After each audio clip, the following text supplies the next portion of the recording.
que se comenta mucho y con frecuencia cuando vemos pues a algunos menores de edad que cometen una infracción y más no un delito. ¿Y por qué no es que es un delito cuando son hechos violentos y graves? Bueno, justamente a propósito del caso que hemos visto a inicios de semana de un grupo de menores de edad que habían sido contratados para asesinar a una dirigente de Polvos Azules y han sido puestos en libertad por ser menores de edad, genera una pregunta, si es que deben o no deben ser procesados o tratados judicialmente, legalmente, como si fueran adultos.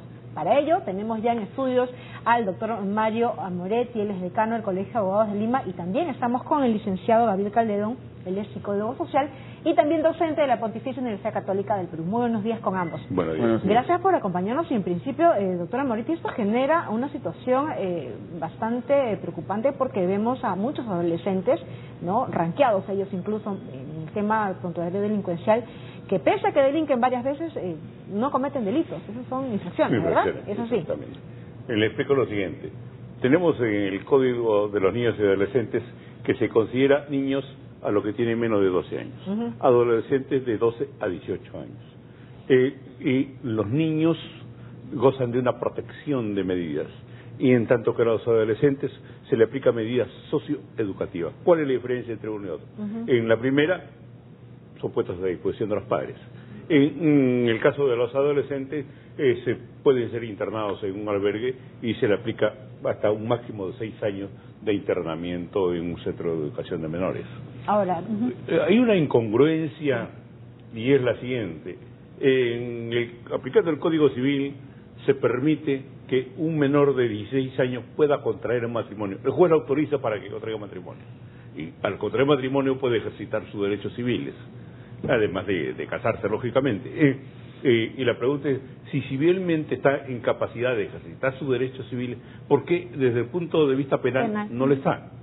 Ahí esta situación que, como estamos adscritos a la Convención del Niño, no podemos modificar este ordenamiento de los niños y adolescentes.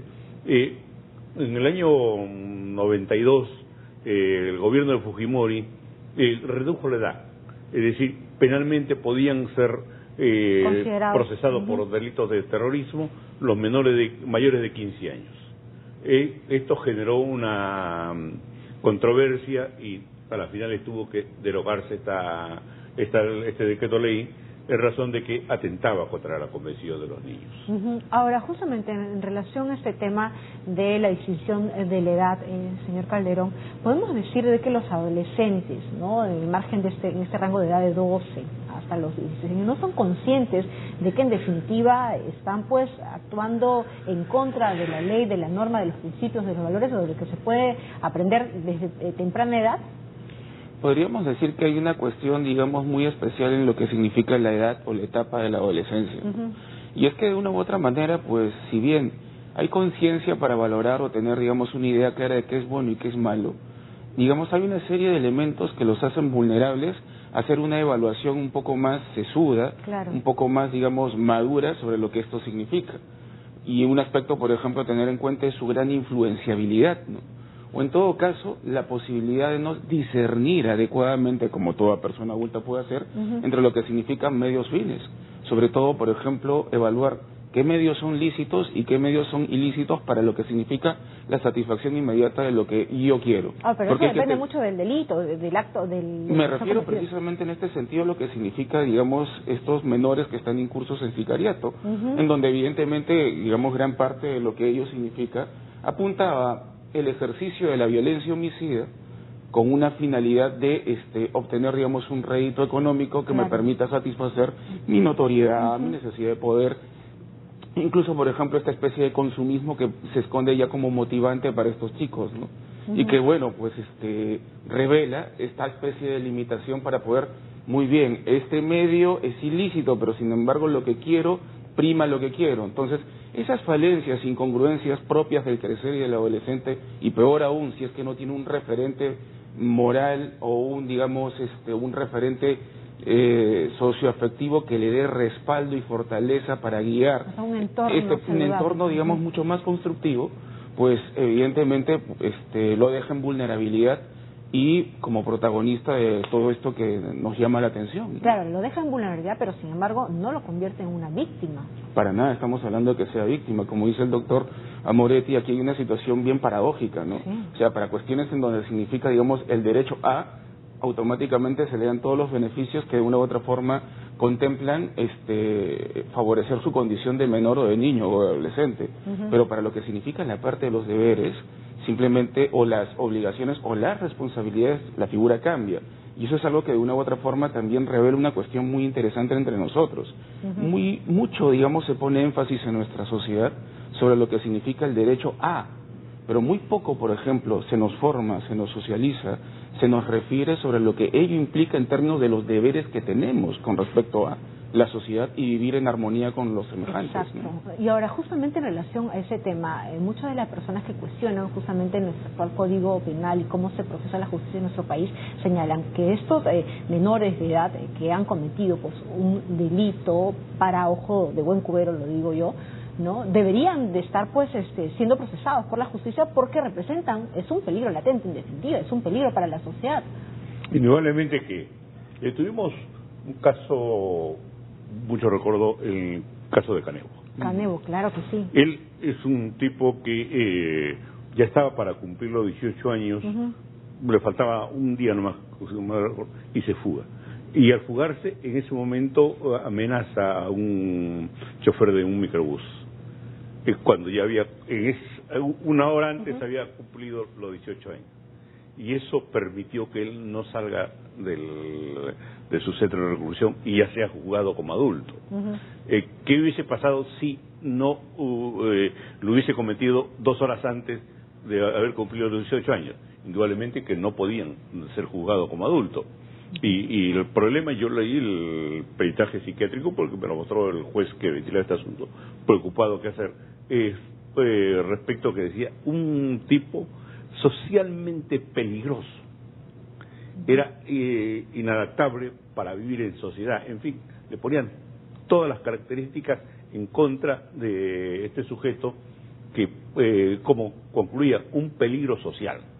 Claro, y justamente para hablar de esta problemática que se enfrenta y de lo que significa en definitiva un problema mucho más profundo de fondo, vamos a hacer primero, ¿qué les parece si vemos los titulares de la hora y luego retornamos con esta conversación? Vamos a ver los titulares. Muy bien, 8:05 de la mañana, amigos, continuamos conversando con el doctor Mario Moretti, decano del Colegio de Abogados de Lima, y también con el psicólogo social Gabriel Calderón, a propósito de la problemática de estos menores de edad que cometen infracciones, que si bien hubiesen sido adultos, serían configurados como delitos. Ahora, doctor Calderón, estábamos conversando justamente el tema de que lamentablemente la presencia de estos menores de edad que infringen o cometen infracción es simplemente una pequeña característica o muestra de un problema mucho mayor de trasfondo. Claro, es, digamos, un síntoma revelador de qué es lo que está ocurriendo con nosotros como sociedad, qué es lo que está ocurriendo con nosotros en términos de cómo atendemos las necesidades de los adolescentes de nuestra sociedad, cómo los incorporamos de forma activa y prosocial en nuestra sociedad. Lamentablemente, por ejemplo, donde cunde, digamos, los grupos de riesgo de adolescentes que van a ser reclutados en la fila del sicariato, posiblemente nosotros, ¿qué es lo que notaríamos? Que las condiciones de vida son evidentemente muy adversas, que en donde podríamos decir la filosofía del trabajo honrado es una filosofía en cierta forma caduca, es un estilo de vida poco atractivo, y en donde, por ejemplo, también vemos que, por decirlo así, los anclajes afectivos, el respaldo afectivo que debería venir de una familia que le dé, digamos, formación, cariño, afecto y autoestima, también son deficitarios, ¿no? Ahora, en definitiva, eso es entonces un problema que aborda desde mucho más atrás, que es el tema familiar, el tema del entorno. Es una problemática que, escuchándolos, pues resulta difícil solucionar por una sola arista. Son distintas aristas que tienen que convenir. Ahora, doctora Moretti, ya para terminar, ¿por qué es que se está dando cada vez más estos casos de sicariato en menores de edad? Porque justamente los adultos, estas bandas criminales, utilizan a estos menores con pleno conocimiento que ellos no van a ser sancionados. Por este vacío, hay que decirlo. Pues exactamente. Y es allí donde nos encontramos que hace años se incrementaba al máximo la pena el 50% de cualquier delito que cometiera un niño o un adolescente y que estaba detrás de ellos un adulto. Al adulto, por decirte, 20 años el máximo de la pena. se le aumentaba 10 años más. Ahora es un tercio. Y tenemos una serie de cambios legislativos que justamente llevan a alguna situación a que favorecen en algunas oportunidades a los delincuentes. Y por lo pronto sabemos que no se puede hacer nada de manera estructural, pero ¿qué podemos ir haciendo ya de manera personal? Creo que como sociedad deberíamos de movilizarnos en función a dos cosas. Uno, que es, digamos, esta exacerbación por, digamos, lograr el placer y el reconocimiento, sea como fuere.